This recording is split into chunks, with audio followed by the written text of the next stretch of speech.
नमस्कार। अग्रविजन चैनल में आपका स्वागत और हार्दिक अभिनंदन। आप देख रहे हैं कार्यक्रम स्वदेश, एक ऐसा कार्यक्रम जिसमें हम बात करते हैं भारत की, भारतीय संस्कृति, भारतीय परंपराओं की और उन महान विभूतियों की जिन्होंने देश को किया गौरवान्वित। आज हम जिनकी बात करने जा रहे हैं वे एक क्रांतिकारी, समाज सुधारक, एक कवि, लेकिन विडंबना यह है कि उनका जो चरित्र रहा है उसके बारे में लोगों को कंट्रोवर्सी रही है, उनका विवादित चेहरा रहा है। ऐसा क्यों? इसके लिए हम बात करने के लिए हमारे साथ हैं डॉक्टर नंदकिशोर गर्ग, जिनका ध्येय है राष्ट्र प्रथम और समाज सेवा में वो तन मन और धन से लगे हुए हैं। डॉक्टर साहब नमस्कार, स्वागत है आपका कार्यक्रम में। सर, वीर सावरकर जी, जिनको विनायक दामोदर वीर सावरकर कहते थे, नाम वीर, लेकिन कंट्रोवर्सी उनकी उस पर रही है। क्या है कंट्रोवर्सी? यह देश की विडंबना है कि 1857 का स्वतंत्रता संग्राम, जिसको पहली बार जिसने उसको स्वतंत्रता संग्राम कहा, इससे पहले इसको गदर बोलते थे, और ईस्ट इंडिया कंपनी को मजबूर होकर शासन सीधा ब्रिटिश क्राउन को देना पड़ा, क्योंकि उसके कारण से जो ज्वाला भभकी थी भारत में, उसको सही परिप्रेक्ष्य में अंग्रेज़ों ने को तो दबाना स्वाभाविक था। मैकाला ने उसके बाद ही ने ये शिक्षा पद्धति लाए, न्याय व्यवस्था लाए, वो सब उन्होंने अपने ढंग से लाए। और इस व्यक्ति ने वहाँ जाकर, इंग्लैंड में जाकर अध्ययन करके पुस्तक जो निकाली, भारत का पहला स्वतंत्रता संग्राम, उसके कारण से अंग्रेज़ों को लगा कि ये खतरनाक व्यक्ति है। खतरनाक था क्योंकि उनकी ही कैसे निकल के फ्रांस की टेरिटरी में पहुंचा और कैसे भीखाजी कामा और सब लोगों से मिल के बर्मा जो थे क्रांतिकारी, इस व्यक्ति ने उस चिंगारी को फिर से जीवित करने के लिए, जिसको स्वामी दयानंद सरस्वती, लोगों को ये भी नहीं मालूम, आर्य समाज के संस्थापक थे, परंतु उन्होंने भी इस स्वतंत्रता के संग्राम को आगे बढ़ाने में योगदान दिया। गुजरात, महाराष्ट्र में लोकमान्य तिलक, उस समय क्योंकि दोनों मिला के एक ही प्रांत था, बॉम्बे प्रेसिडेंसी, लोकमान्य तिलक एक ऐसे व्यक्ति थे जिन्होंने दूरगामी सोच के हिसाब से भारत में सोचा। और उधर बंगाल में स्वामी विवेकानंद स्वामी होकर भी रामकृष्ण मिशन से जुड़े हुए थे। बंकिम चंद्र चटर्जी के लाल बाल पाल पार्टीशन करना चाहा था बंगाल का विभाजन, तो किसने कोशिश की रोकने की? लाला लाजपत राय पंजाब, बाल गंगाधर तिलक, जिसको लोकमान्य तिलक भी कहेंगे, और पाल साहब जो बंगाल के थे। उस बात को आगे बढ़ाने में जो लोग आगे बढ़े, उनमें से महाराष्ट्र में चाफेकर बंधु तीन भाई, तीनों को फांसी की सजा हुई, पर कितनों को मालूम? एक को भी नहीं। उस समय जो जहाज़ उड़ा के दिखाया तलपटे ने, और जिसके रानाडे जो जस्टिस थे, उनकी विटनेस है कि सबसे पहले हवाई जहाज़ बना के उड़ाने वाला राइट ब्रदर्स नहीं थे, तलपटे था, परंतु इतिहास में नहीं। अब इस क्यों का जवाब ये है कि जो राष्ट्रभक्त थे, देश की चिंता करते थे, उनसे अंग्रेज़ तो डरे, स्वाभाविक है, परंतु ये जो कम्युनिस्ट विचारधारा के लोग थे, जो उसी विचारधारा को जो आज दिल्ली का मुख्यमंत्री लेके चलता, अराजकता फैले, भारत कभी एक नहीं था, भारत एक राष्ट्र नहीं था, पूरे कम्युनिस्ट थ्योरी ये है कि भारत एक देश नहीं था। उसके विपरीत सोचने वालों को कैसे छोटा किया जाए।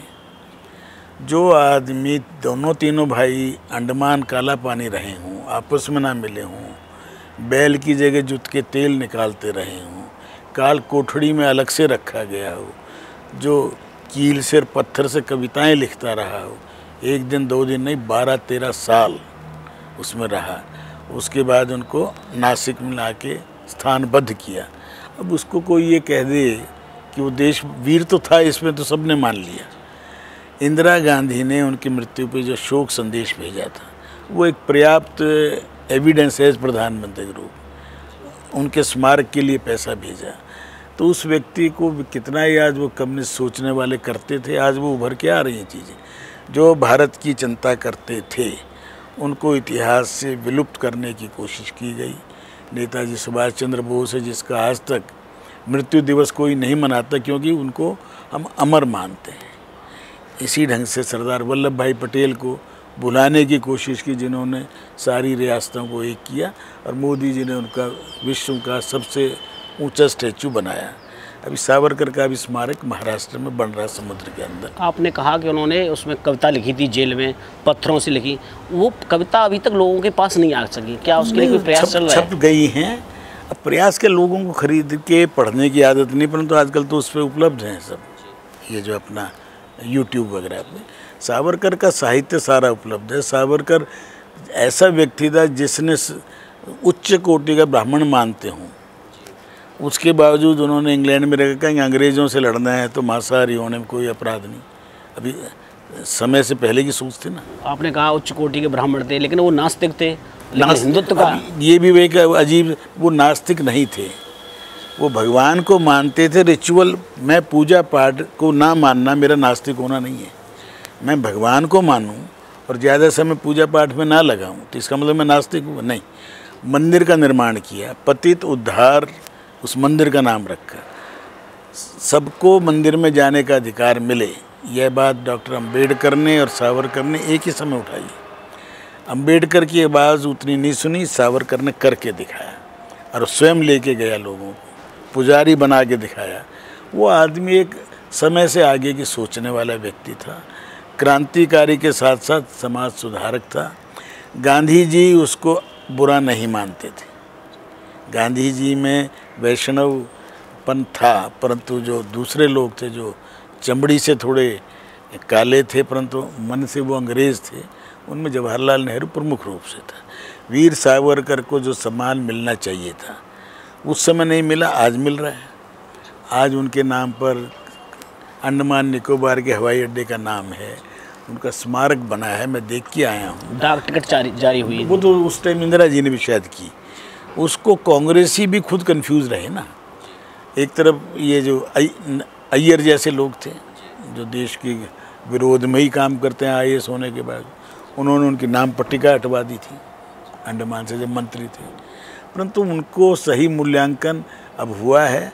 अभी हमारे एक हंसराज कॉलेज का हमारा बच्चा ही है सुधांशु शुक्ला, उसने बहुत अच्छी पुस्तक लिखी है, पढ़नी चाहिए। लाइब्रेरी में ना आई हो तो मंगवा लो अपनी लाइब्रेरी। आज उनका मूल्यांकन सही ढंग से होना प्रारंभ हो चुका है। कई लोगों ने बहुत काम किया है, उनको हिंदुत्व में और उसमें नहीं बांधने की आवश्यकता। वो आदमी राष्ट्र की चिंता करते थे। उन्होंने जिन्ना को बहुत पहले सोच समझ लिया था कि ये देश के लिए घातक है, परंतु सावरकर का मूल्यांकन अब हो रहा है। वो वीर थे, इसमें कोई संदेह नहीं। वो दूरगामी सोच रखते थे, वो जाति प्रथा के खिलाफ थे। वही बात अम्बेडकर जी की, जाति प्रथा के खिलाफ थे, लेकिन वो मुस्लिम और ईसाइयों को, उनके अलावा सबको एकजुट रहने की बात करते थे। वो ये भी कहते थे कि ये जो भारतीय मूल के जो मुसलमान हैं उनकी शुद्धि होनी चाहिए। स्वामी दयानंद जी का जो काम था उसे आगे बढ़ाया। अगर श्रद्धानंद जी को गोली ना मारी होती जामा मस्जिद पर तो श्रद्धानंद ने ये काम करोड़ों की संख्या में कर दिया होता, परंतु अब ये होगा, क्योंकि आज मक्का मदीना का जो आने वाला सम्राट है उसने वहाँ ये सारी चीज़ें समझ ली हैं। जहाँ से इस्लाम का जन्म हुआ वहीं से उसका सुधार शुरू हो रहा है, और सौभाग्य कहीं दुर्भाग्य कहीं है, कल उसका ईरान के राष्ट्रपति का मरना उस सुधार को आगे बढ़ाएगा।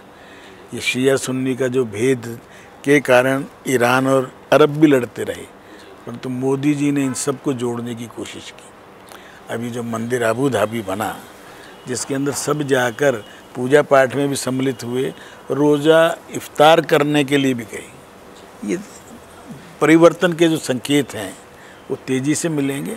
भारत का मुसलमान भारत का है, उसको मक्का मदीना से प्रेरणा लेने की जो भूल कर बैठे थे वो अब दूर होगी।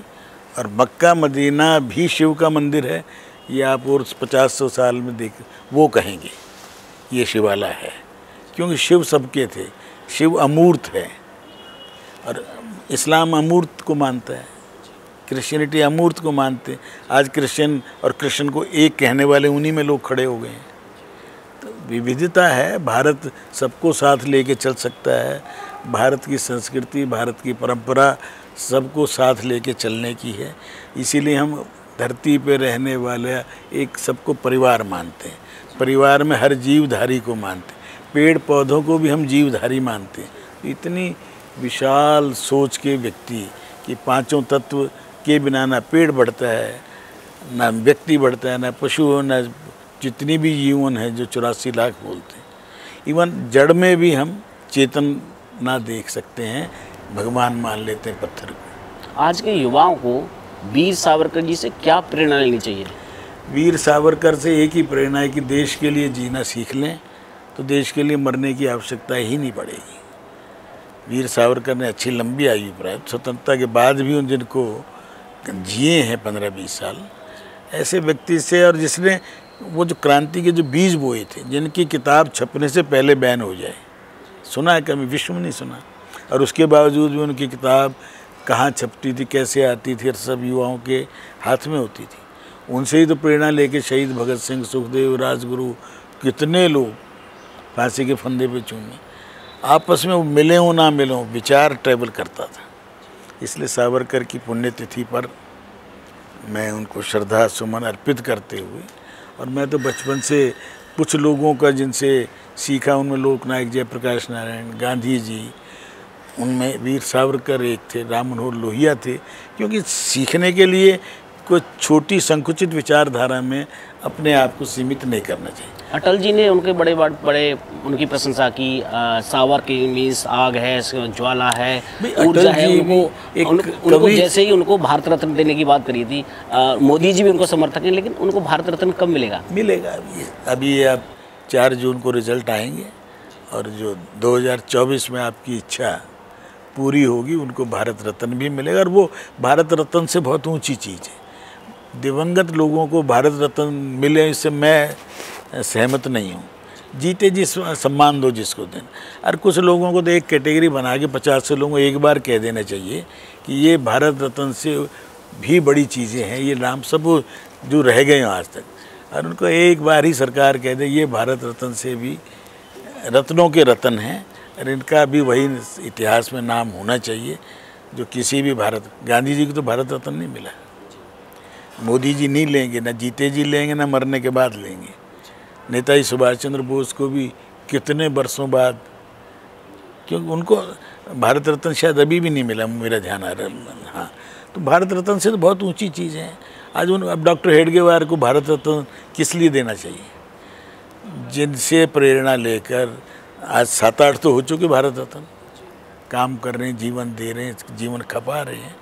वो आज कोई भगवान श्री राम को भारत रत्न दो, भारत रत्न से बहुत ऊंची चीज़ है। तो सावरकर को भी मैं उस श्रेणी में मानता हूँ जिनको इन छोटी मोटी पदवियों की ज़रूरत नहीं है। वो जिए देश के लिए उन्होंने बहुत कुछ किया। उनको स्मरण रखें, उनसे प्रेरणा लें, यही भारत रत्न है। बस बड़े महान लोगों से प्रेरणा लें, देश के लिए मरें। देश के लिए मरने की अगर आप चाहते हो तो आप सब कुछ कर सकते हो, देश के लिए ही करना है। इसी के साथ मुझको दीजिए अनुमति। नमस्कार, बहुत बहुत धन्यवाद।